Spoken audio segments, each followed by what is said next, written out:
how exactly is math useful for analyzing public policy?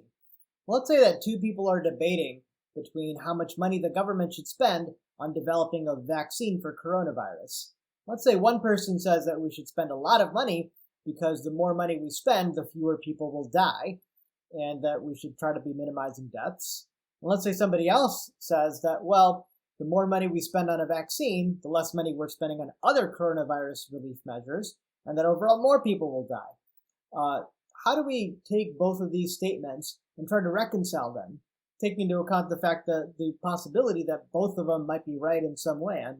And so basically, one person is essentially claiming that if we were to graph the dollars spent on the vaccine with the total number of deaths, one person is essentially claiming that that's a negative relationship.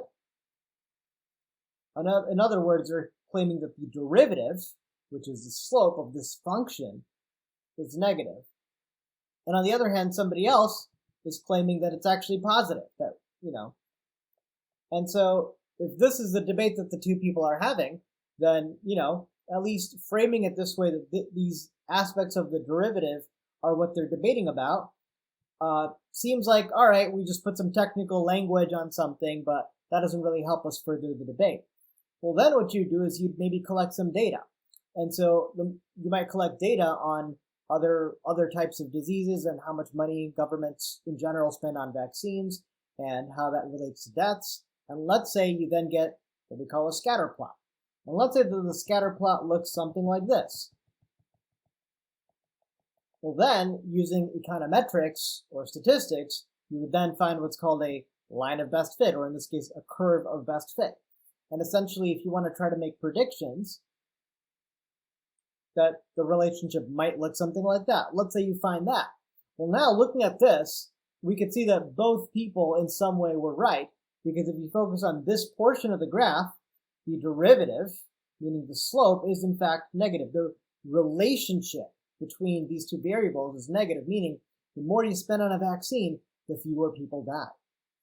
But on this part of the graph, it looks like, once you've already spent a lot of money on the vaccine, then spending more will actually cause more deaths because it's taking away from other things.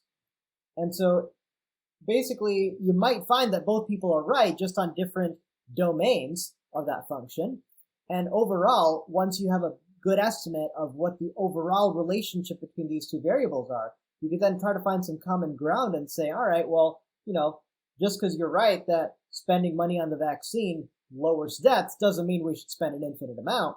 And also, just because you're right that at some point, it's going to have a negative return doesn't mean we shouldn't spend anything at all. So we could then finally use the tool of calculus to find where this function is minimized. Because once you have that function, instead of guessing and checking at different points, you could just find where the derivative is 0.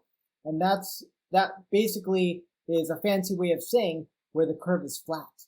And in this case, where it's flat, right here it's downward sloping, here it's upward sloping, but it's only flat at one point.